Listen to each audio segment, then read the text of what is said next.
Welcome back to States and Kingdoms. Today we're talking about the Kinks album, Lola versus Powerman and the Moneygoround, Part 1. So considering that this album came out after the Kinks' 4-year touring ban in the States, which unfortunately really put their career on hold over here in a way, or at least limited how big they could have been. Yes. Right? Right. So this is the first album after that was over. Mm-hmm. And it was a big hit. Yes, it was. In the United States. So would you call this a comeback album? Yes, Jenna, I would. Okay. The Kinks made quite an impression in the mid-'60s. America loved the Kinks. So that band Really sucked. was highly unusual. It actually is. Like, who did that happen That didn't happen to anyone else, really. And it is interesting that this record in particular would be the one that propels them back to, stardom in America.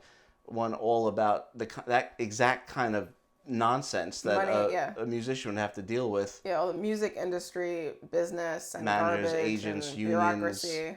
Labels, all of it. Yeah.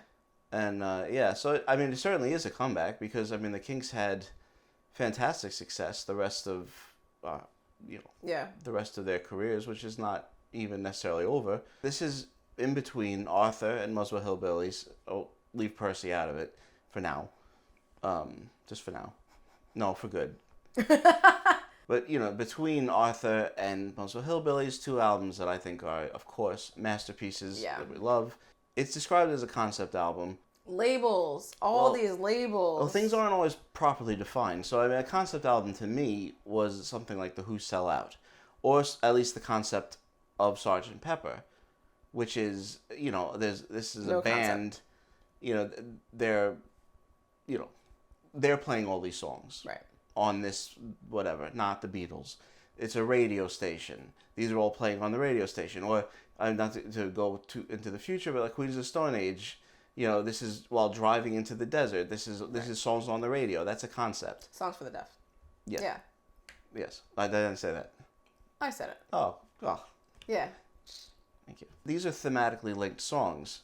But, he stretches that relatively far.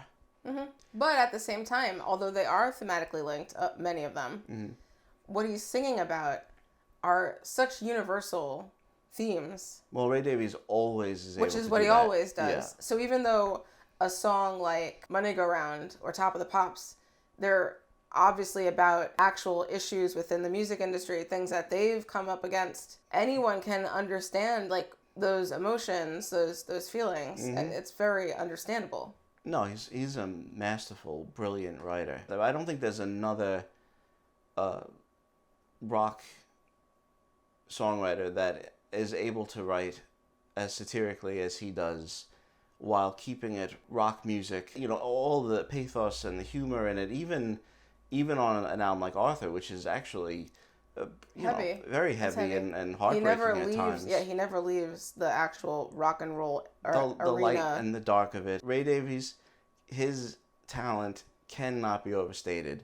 The Kinks should really be at least number 3 on a list of the best English bands. Oh, okay. At least that's what I would do. Right. Gee, I wonder who 1 and 2 are. Anyway, you know what's funny also? Researching, trying to get a sense of what the initial reception of this album was when it was first released, which is always very hard to do on the internet for whatever reason. There's so many revisionist and much more recent reviews, right? So you really got to dig through all this stuff. It seems like when it was first released, it was pretty favorable reaction, right? But on subsequent reissues, like remasters, reprints, whatever, it's going down in favor for some reason, which I find really weird because I always thought this album was super strong. I still do. I loved it. I love this album when we first started listening to it. I really couldn't answer that. I don't know why. I would say that critics over time have have really praised all of that run, the 60s run from basically Face to Face, or maybe King Controversy if they go there, but mostly Face to Face to Arthur. It's strange because you at least need to include this and Muswell Hillbillies I as like certainly a would. perfect run of albums. There's been this sort of orthodoxy of, the 60s albums are great, but then he starts to lose his way. And then he sold out in the 70s when they started having more hits with like the 70s albums. Ray songs on here that are so, so amazing. Other than Lola, of course, you know, you've got Top of the Pops, you've got Moneygoround, you've got 8-Man, which is really fun. You've great variety of styles. Powerman, which is such a hard rocking, driving, awesome, awesome song. And then you've got Dave's songs, Strangers, and then Rats, which is again like a really rocking, riff-driven, like awesome song. Strangers is, I mean, it's melancholy, really soulful song. His songs are always amazing. Dave Davies is great. I love Dave Davies. His voice, his guitar, the two of them singing together, the harmonies, all of that. That high squeaky voice is it's like none other. Yeah. His sense of fashion. Yes. Which is something I don't usually bring up. Him and LSD from the Producers. Yes. I think he wore that necklace. I mean, a great variety of styles. You have country, kind of Dixieland, music hall sounds. Ragtimey kind of. Yeah. I love the transition from Top of the Pops to Moneygoround, and those are the two songs that feel kind of most linked, and the two that sort of feel most early 70s Ray Davies to me on the album. I love Moneygoround. It's such a zippy, fun, like catchy little tune. Like Muskrat Ramble kind of thing. It's like the thing that Ray Davies does so incredibly well, varying his voice, changing, you know, the tone to indicate this sort of character, that character. Which took years for me to realize. Years and years. It's all so masterfully done. So if you want to hear something dumb, you want to hear a dumb story? Yes, we all want to hear something dumb. So that's why they're watching us. I think I had a misconception about this album because of already knowing Lola as a song, knowing how popular it was.